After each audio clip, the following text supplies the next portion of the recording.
السلام علیکم جی، کیا حال چال ہے؟ امید ہے میری تمام بہنیں ٹھیک ہوں گی۔ آج میں جو ناول پڑھنے جا رہی ہوں اس کا نام ہے فرد شناس، جو کہ انتہائی سیڈ لو سٹوری ہے جسے لکھا ہے ہاجرہ ریحان نے۔ چلے جی پڑھنا سٹارٹ کرتی ہوں۔ میں 3 دنوں سے مسلسل ایک کرب سے گزر رہا تھا جسے انتظار کا کرب کہنے کا دل نہیں کر رہا تھا، تو انتظار ہی کر رہا تھا، مگر یہ کیسے کہہ دوں کہ اس کے مرنے کا انتظار کر رہا تھا۔ سارا سامان 3 دن سے گاڑی کی پچھلی سیٹ پر رکھ چکا تھا۔ کئی بار جا کر گاڑی کا پیٹرول اور انجن وغیرہ کی بھی جانچ پڑتال کرتا رہا۔ شہر کے اس خوبصورت 5 ستارے والے معروف ہوٹل کے شاندار ٹھنڈے کمرے میں، جہاں دنیا کی ہر نعمت میسر تھی، میرے لیے وقت کاٹنا مشکل ہی نہیں، ناممکن ہو رہا تھا۔ یہ احساس دکھ سے دوہرا کر دیتا کہ صرف 2 گھنٹوں کی مسافت پر وہ شہر سے ذرا ہٹ کر ایک پروقار آبادی کے ایک شاندار بنگلے میں کسی سادہ سے کمرے کے بستر پر آخری سانسیں گن رہی ہے، مگر میں اس سے وقت سے پہلے مل نہیں سکتا تھا، اسے دیکھ نہیں سکتا تھا، اس کے آخری وقت میں اس کے قریب بھی نہیں جا سکتا تھا، کیونکہ وہ مجھ سے وعدہ لے چکی تھی۔ کئی بار دل نے برگلایا، چھوڑو سارے چکر، زندگی رہ ہی کتنی گئی ہے، اب اسے آسان بنانے کی کوشش کرو۔ دنیا میں کون ایسا ہے جو ہر وعدے وفا کر سکے؟ تم بھی مکر جاؤ۔ ویسے بھی کیا معلوم، وہ خود یہی چاہتی ہو کہ میں، جو ہمیشہ سے بہت اصول پرست، فرض شناس اور اپنے وعدے وفا کرنے والا انسان تھا، اس کی خاطر اس سے کیے گئے وعدے اسے مکر جاؤں۔ کس قدر اذیت سے دوچار رہا میں، کاش وہ سمجھ سکتی۔ شاید یہی اس کا بدلہ تھا۔ بہت مان تھا نا مجھے اپنی انا ثابت قدمی اور ٹھہراؤ پر۔ کھندا پیشانی سے ہر بات سہ جاتا تھا۔ دنیا نے قدم قدم پر آزمایا اور پھر اس نے بھی آزما ہی لیا۔ لو، میں تم سے کیے گئے وعدے کے مطابق تمہاری دنیا سے گزر جانے کی خبر ملنے کے بعد ہی تم سے ملنے آ رہا ہوں۔ اب تو خوش ہونا۔ گاڑی کا انجن جٹ بیدار ہوا۔ اتوار کی وجہ سے سڑک پر ٹریفک تقریباً نہ ہونے کی وجہ سے سفر بھی بہت ہوش و اسلوبی سے طے ہونے لگا۔ میں نے آنکھوں سے آنسوں کو بہنے دیا۔ بس یہی چند لمحے تھے جب میں جی بھر کر اس کا ماتم کر سکتا تھا، کیونکہ دنیا کے سامنے اس کی آخری رسومات کا انتظام کرتے ہوئے، اسے سپرد خاک کرتے ہوئے مجھے اپنے جذبات پر قابو رکھنا تھا۔ ایسے ہی کوئی 10 سال پہلے میں نے اپنے بابا جان کی خواہش کو نبھاتے ہوئے اپنے جذبات کو چابک لگا کر سیدھا سدھایا تھا۔ کس قدر مشکل تھا وہ سب کر جانا، مگر میں کتنی روانی میں کر گیا تھا۔ بعد میں دنیا کے دوسرے کنارے رہتے اور جو کسی طرح زندگی بسر کرتے ہوئے میں حیران ہو جاتا، بے اختیار خود کو گلے لگا کر پیٹھ پر تھپکی دینے کا بھی دل چاہتا تھا۔ گو اس دن اس کے چھوٹے سے فلیٹ کی سیڑھیاں چڑھتے ہوئے میرا اعتماد مسلسل تنزلی کا شکار تھا۔ مجھے ہر قدم پر رک کر اپنے آپ کو ٹوکنا، جھڑکنا اور یاد دلانا پڑ رہا تھا کہ اب میں آپ کی بار یہاں کس حیثیت سے آیا ہوں۔ ایک بڑا بھائی جو اپنے چھوٹے بھائی کے لیے اس چھوٹے سے کم حیثیت گھر کے بے حد غریب مگر نواب خاندان کی اکلوتی بیٹی کا رشتہ لے کر پہنچا تھا۔ میرا آنا یہاں اس گھر میں معیوب کبھی بھی نہیں سمجھا جاتا تھا، بلکہ اب تو جیسے یہاں میرا انتظار رہتا۔ میں پچھلے کئی سالوں سے مہینے کے پہلے اتوار کی شام اسی گھر میں گزارنے لگا تھا اور رات کا سادہ سا کھانا کھا کر ہی نکلتا تھا۔ میرا تعلق اس خاندان سے اس وظیفے کے سبب بندھا تھا جو بابا جان نے شہر میں کئی غریب گھر والوں کے لیے باندھ رکھا تھا اور جسے پہنچانے کی ذمہ داری میری تھی۔ بقول بابا جان کہ میں جب تعلیم کے سلسلے میں ملک سے باہر تھا تو ان وظیفوں کو پہنچانے کے لیے مینیجر کو بھیجنا پڑتا تھا، مگر جب سے انہوں نے اس گھرانے کی حقیقت جانی تھی، بابا جان وظیفہ پہنچانے خود آتے تھے۔ اس گھر میں کوئی معمولی لوگ نہ رہتے تھے، بلکہ ہندوستان سے ہجرت کرنے والے وہ لوگ خاندانی نواب تھے جن کے آبا پاکستان آ کر اپنی ہندوستانی جائیداد کا کلیم صرف اس لیے نہ ڈال سکے کیونکہ وہ رشوت پر یقین نہیں رکھتے تھے اور کسی بھی طرح کی سفارش کو حرام قرار دیتے تھے۔ نواب صاحب پڑھے لکھے تھے، جوانی میں ایک آفس میں کلرکی کرتے رہے، مگر پھر دھیڑ عمر میں نوکری چھوڑ کر بیٹھ گئے۔ لڑکا کوئی نہیں تھا، صرف ایک اکلوتی بیٹی تھی۔ کچھ دن بھوک پیاس برداشت کرنے کے بعد بیگم صاحب نے خواتین کا قیمتی لباس دھونے اور استری کا کام شروع کر دیا تھا، جس سے گھر کی دال روٹی چلتی تھی۔ بقول بابا جان کے نواب صاحب کو وظیفہ لینے پر آمادہ کرنا بھی ایک بڑا معرکہ تھا۔ جب بابا جان نے اپنے مینیجر کے ذریعے شہر میں چند ایک غریب خاندانوں کے لیے ماہانہ وظیفے دینے کا سلسلہ شروع کیا تو مینیجر نے اپنے محلے کے چند ایک نام گنوائے جن کے بارے میں بابا جان نے بڑی چھان بین کروائی اور پھر اس گھر کی حقیقت جان کر حیران رہ گئے۔ بابا جان پرانے زمانے کے رکھ رکھاؤ والے آدمی تھے۔ ایسے خاندانی لوگ جہاں بھی ملتے حیثیت میں چاہے میل نہ کھاتے ہوں، بابا جان ان سے ضرور دوستی کر لیتے تھے، مگر یہاں یہ مسئلہ درپیش تھا کہ نواب صاحب سے دوستی کی ابتدا کیسے کی جائے۔ وہ اپنی بیمار طبیعت کے باعث گھر میں ہی پڑے رہتے تھے اور بیگم صاحبہ بھی کام ایسا تھا کہ محلے بھر کے لوگ اپنے گندے کپڑے خود ہی پہنچاتے اور پھر استری شدہ لے جاتے تھے۔ اس زمانے میں عام دھوبی ہوا کرتے تھے، لہٰذا خواتین اپنے قیمتی لباس ہر دھوبی کو نہیں دیتی تھیں۔ بیگم صاحب کو خواتین کے قیمتی لباس کی دھلائی استرائی میں کافی مہارت تھی، لہٰذا ان کا کام بخوبی چل رہا تھا، مگر پھر بھی نواب صاحب کی بیماری اور کرایہ کا فلیٹ ہونے کے باعث آئے دن گھر میں فاقے کی نوبت رہتی تھی۔ मैनेजर ने अपनी बीवी के ज़रिए बाबा जान के नवाब साहब से मिलने की ख्वाहिश की वजह देकर समझाई कि बाबा जान हिंदुस्तान में रह जाने वाले अपने किसी बचपन के दोस्त के बारे में मालूमात लेना चाहते हैं। यूँ तो नवाब साहब किसी से ना मिलते थे और कम ही बाहर निकलते थे, मगर फिर भी आदम बेजार ना थे, लिहाजा पहले ही मुलाकात में बाबा जान से अच्छी राह रस्म हो गई। बेगम साहबा पर्दा करती थी, मगर अपनी इकलौती बेटी मिसबाह के हाथों कमरे में चाय पानी भिजवाया करती थी। बाबा जान जब तक जिंदा रहे नवाब साहब से बाकायदगी से मिलते रहे। वजीफे के लिए नवाब साहब ने बाबा जान को नाको चने चबवाए, मगर मजबूरी जब हद से बड़ी तो मान गए। बाबा जान ने भी अपनी दोस्ती पर कभी वजीफे की वजह से कभी कोई ऊंच नीच ना आने दी। दोनों जब मिल बैठते तो दुनिया माफिया से बेखबर हो जाते थे। हिंदुस्तान के मुतल्लिक दोनों के बचपन की एक जैसी ही यादें थी, वो याद करते और खूब करते। मेरे पाकिस्तान वापस आने के चंद साल तक तो बाबा जान ने वजीफों वाली बात अपने तक ही रखी थी, मगर फिर जब इनकी तबीयत ना साथ रहने लगी तो आखिरकार मुझे भी इस कार खैर में शामिल कर लिया गया। यूँ तो नवाब साहब के लिए वजीफा बाबा जान ही लेकर जाते थे, मगर अब मुझे भी साथ ले जाते थे। मुझे ये शर्फ हासिल था कि नवाब साहब ने जनान खाने में जाने की इजाज़त दे रखी थी। हालांकि फ्लैट में फ़कत 2 कमरे थे, एक वो जिसे नवाब साहब मेहमान खाना कहते थे और जिसमें नवाब साहब की रहायशगाह का इंतज़ाम भी था, और दूसरा कमरा वो जिसको नवाब साहब जनान खाना कहते थे। इस छोटे से कमरे से मुंसलिक तंग सी गैलरी में एक तरफ बावर्ची खाना था, दूसरी तरफ घर का वो वाहिद गुसलखाना था जिसके दरवाजे पर कपड़ों का ढेर पड़ा रहता। बेगम साहब भी कमज़ोर हो चुकी थी, काफ़ी काम अधूरा पड़ा रहता, क्योंकि मिसबा भी बाबा जान की ज़िद पर बाकायदा कॉलेज की तालीम हासिल कर रही थी। मुझे पता नहीं क्यों बेगम साहब के पास बैठकर इनको बावर्ची खाने में नहाए सबक रवि और खामोशी से खाने पीने नाश्ते चाय का इंतज़ाम करते देखकर बहुत तमानियत सी महसूस होती थी। शायद मैं इनमें अपनी मरहूम माँ की झलक देखा करता था। वो भी इस इंसियत को अच्छी तरह समझती थी, लिहाजा मैं जब भी जनान खाने में आता मेरे लिए बावर्ची खाने के पास ही कुर्सी डलवा देती। दोनों माँ बेटी मुझसे यूँ तो बहुत बातें ना करती, मगर दोनों के अंदाज और काम से साफ पता चलता था कि वो मेरे और बाबा जान के लिए एहतमाम बहुत खुशी और जज्बे से कर रही हैं। मिसबा हमेशा से ही खामोश मिजाज वो धीमे लहजे में बात करने वाली लड़की थी, अक्सर अपने ही ख्यालों में खोई रहती। दुबली पतली दरमियाने कद की मिसबा इन लोगों में से थी जो खूबसूरत से ज़्यादा ज़हीन लगते हैं, जिनके सामने बिला वजह ज़बान खोलने की हिम्मत नहीं होती। इसे अपनी माँ की बड़ी फिक्र रहती थी, इनके काम में भी बाकायदगी से हाथ बटाती थी, मगर अपनी तालीम के लिए बहुत संजीदा थी। लिहाजा जब इसके इम्तहानात करीब होते तो वो मुझे बहुत नज़रअंदाज करती। मुझे इसकी इस बात से कोई शिकायत भी ना होती थी, बल्कि कई सालों नवाब साहब से मिलते जुलते मुझे नवाब साहब की कुछ बातों से नज़रियाती इख्तलाफ तो हुआ, मगर बेगम साहब और मिसबा से मुझे हमेशा अलग तरह की अंसियत रही। मिसबा के लिए ये अंसियत कुछ बढ़कर थी। फिर भी मैं किसी भी किस्म के खुल्लम खुला इजहार से बात रहता था कि कहीं बेगम साहब या मिसबा मेरी इतनी दिलेरी पर नाराज़ ना हो जाएं। किस कदर हसीन ख्वाब जैसे दिन थे वो।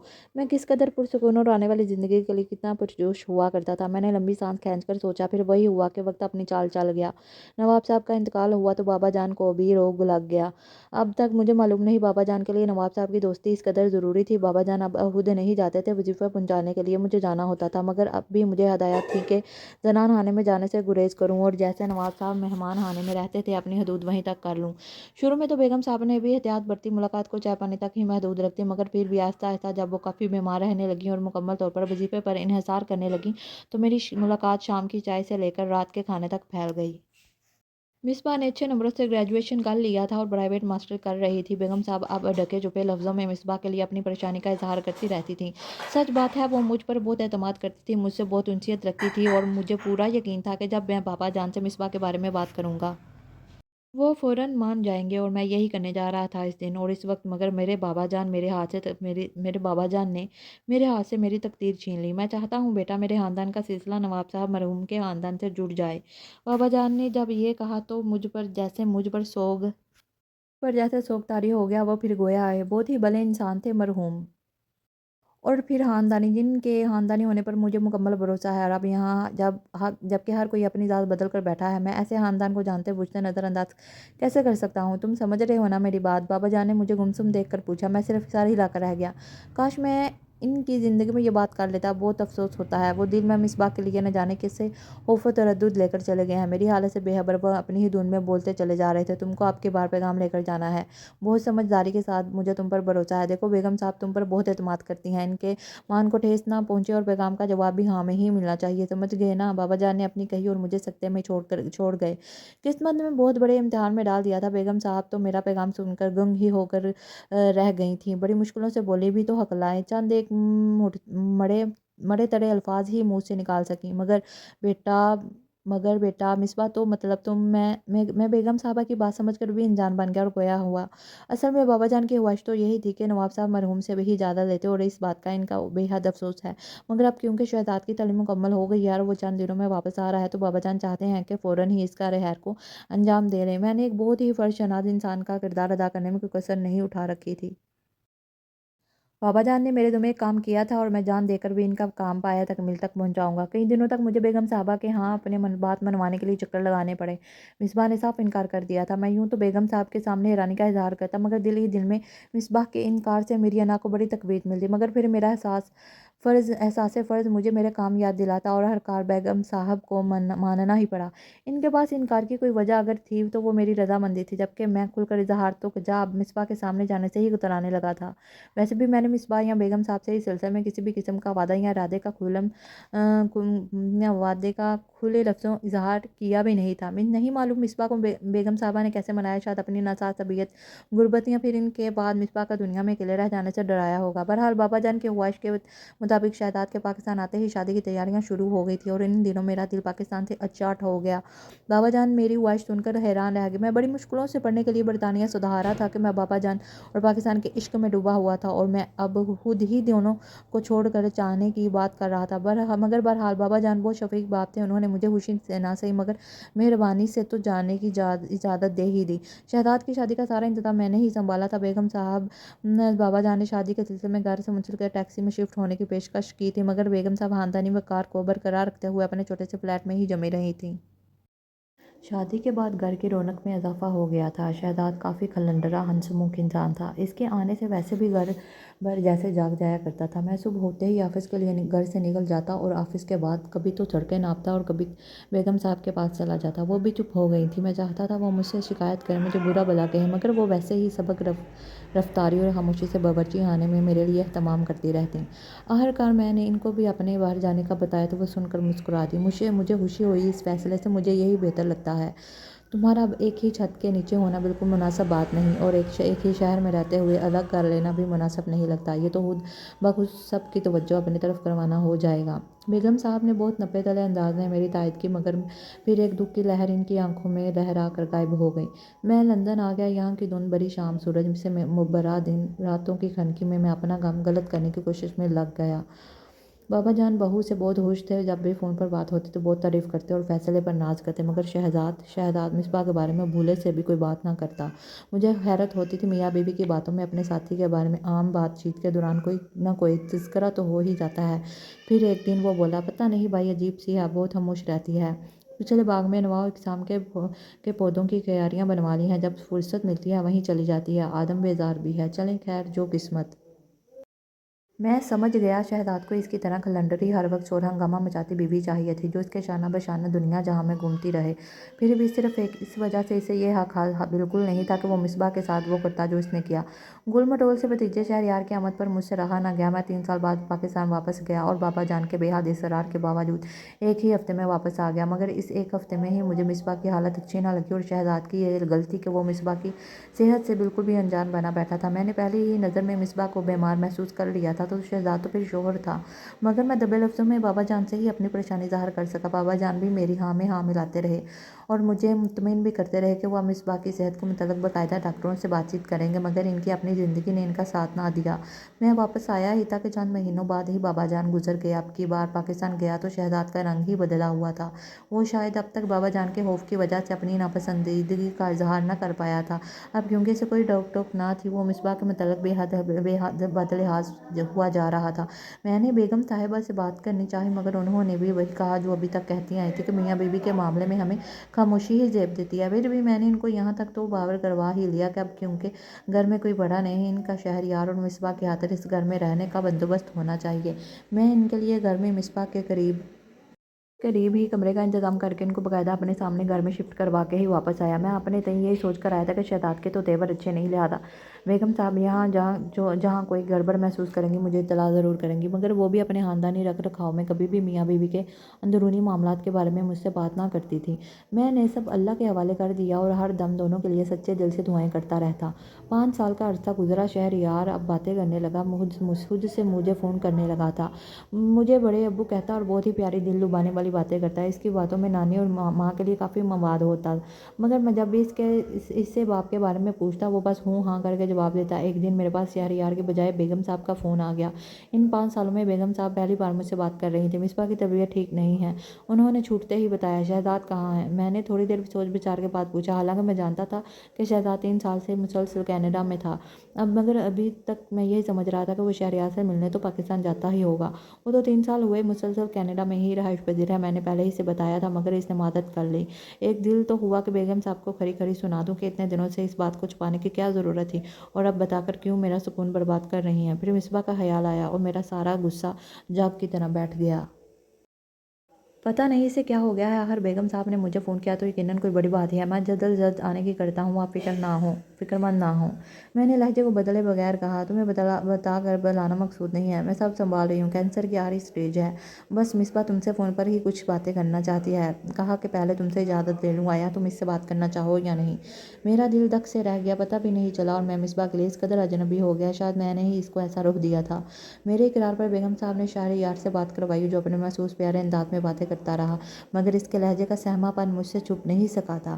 رات گئے میرے موبائل پر انجان نمبر سے میسج آ گیا، مان گئی آپ کو، وعدے کے بہت پکے نکلے اور فرض شناسی میں بھی یکتا ہے ماشاءاللہ، اب میری بھی چند گزارشات مان لیں۔ میں تھوڑی دیر سوچ بچار کرتا رہا، وہ ہلکے پھلکے انداز میں بات کرنا چاہ رہی تھی تو مجھے بھی جذباتی باتیں کرنا زیب نہیں دیتا۔ میں نے جواباً مسکراہٹ والے ایموجی کے ساتھ جو حکم لکھ بھیجا، بہت شکریہ، میں شہریار کے لیے وکیل صاحب سے کچھ قانونی کاغذات بنوا کر آپ کو بھیجوں گی، ان پر آپ کے دستخط چاہیے، جس کی روح سے میرے بعد آپ ہی شہریار کے بالغ ہونے تک اس کے سرپرست ہیں، اور شہریار آپ کے پاس ہی رہے گا۔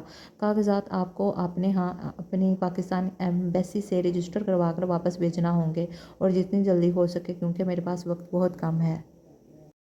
میں کافی دیر تک بار بار میسج ہی پڑھتا رہا۔ کیا ہوا؟ آپ نے وعدہ کیا ہے ابھی، یاد ہے نا؟ مصباح میں پاکستان آ جاتا ہوں، جو بھی قانونی کام ہے میں خود دیکھ لیتا ہوں، اور سب سے ضروری تمہارا علاج بھی ٹھیک سے کرواتا ہوں۔ میں نے بہت سوچ بچار کے بعد لکھا، نہیں معذرت، میں اب آپ سے نہیں مل سکتی، اب آپ مجھ سے میرے مرنے کے بعد ہی مل سکتے ہیں، یہ ہم دونوں کے بھرم کے قائم رہنے کے لیے بے حد ضروری ہے۔ میرا جب جواب دینے لگا، میں نے جلدی میں بہت سے ہجک کی غلطیوں کے ساتھ لکھا، ایسے نہیں ہو سکتا، میں ایسے کیسے ہونے دوں؟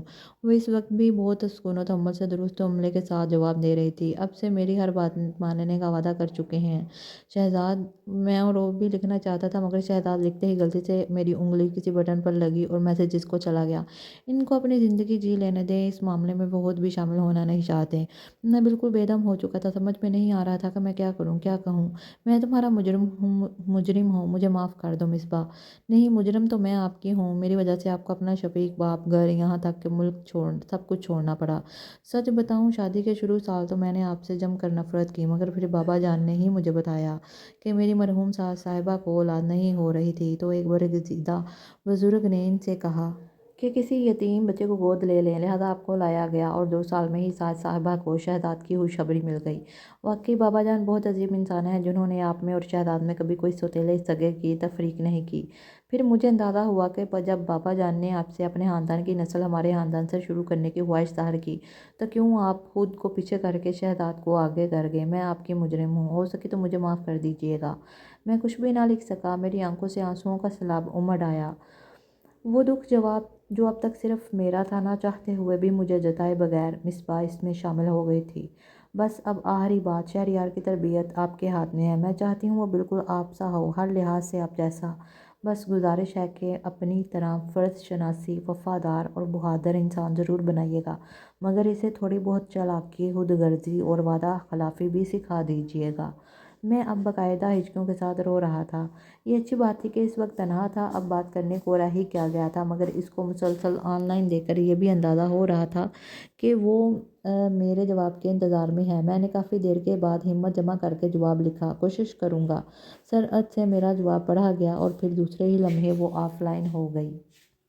یہ تھا جی میرا آج کا ناول، امید ہے آپ کو ضرور پسند آیا ہوگا۔ میرے چینل کو لائک کیجیے، سبسکرائب کیجیے، شکریہ۔